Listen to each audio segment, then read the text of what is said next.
ஆண்டிப்பட்டி ஆராசா அவர்கள் ஒரு எடுத்தேன் கவிழ்த்தேன் என்ற ஒரு பேச்சு, கொஞ்சம் கூட ஒரு மரியாதை இல்லாமல், அதில் நான் அந்த வார்த்தையை ரிப்பீட் பண்ண போகிறதில்ல அதில். பட் நாவடக்கம் தேவை.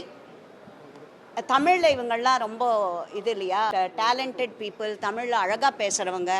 நாவடக்கம் என்ற வார்த்தை அவர்களுக்கு தெரியுமா தெரியாதா? இந்த திராவிட முன்னேற்ற கழகத்திற்கு அதை சார்ந்த புள்ளி வைத்த இண்டி கூட்டணிக்கும் என்று நான் கேட்டுக்கொள்கிறேன். நாவடக்கம் என்ற வார்த்தை ஒன்று இருக்கிறது என்பதை அவர்களுக்கு நான் ஞாபகப்படுத்துகிறேன். ஆமாம், சத்தம் பட்டாங்க இல்லையா? என்றைக்குமே நான் அந்த வார்த்தையை சொன்னதுக்காக என்கிட்ட அப்ஜெக்ட் பண்ணாங்க. போன ஒரு வாட்டி நான் ஒரு ஆள் தான் இருந்தேன் உள்ள, அவங்க எவ்வளோ பேர் இருக்காங்க. ஸோ கூச்சலிட்டு என்னை உட்கார வைக்க நான் அதற்கு இது பண்ணேன். நீங்கள் அப்போ தான் பேசணும், உங்கள் டேர்ன் வரைச்ச பேசணுங்க. அப்போ எல்லாருமே டேர்ன் வரைச்சி தான் பேசுகிறாங்களா? உறுப்பினர்கள் எல்லாம் நிறைய பேர் எழுந்து தானே பேசுகிறாங்க. அது என்ன உமா ஆனந்தன் பாஜகவிற்கு மாத்திரம் ஒரு நியதி, மீதி அவர்களுடைய கட்சியை சார்ந்த உறுப்பினர்களுக்கு ஒரு நியதி அப்படின்னு இருக்கா அதில்?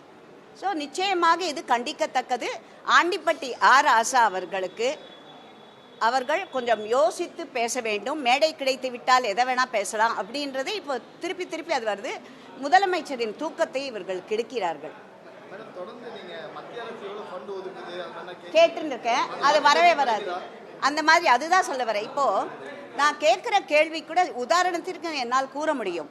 நான் கேட்குற கேள்விக்கெல்லாம் பதில் அவர்களிடம் வரும்பொழுது ஒரு மழுப்பலான பதில். சில வாட்டி என்னோட கட்சி முன்னோடிகளை பற்றி ஒவ்வொரு வாட்டியும் பேசுவதற்காக என்னை தேர்ந்தெடுத்து அனுப்பியிருக்கிறார்கள் இந்த மக்கள்.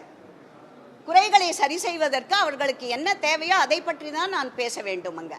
இதில் அதே மாதிரி ஆண்டிப்பட்டி ஆராசா அவர்களுடைய பேச்சு கண்டிக்கத்தக்கது. இது ஒரு முறை அல்ல, பல முறை அவர் செய்திருக்கிறார்.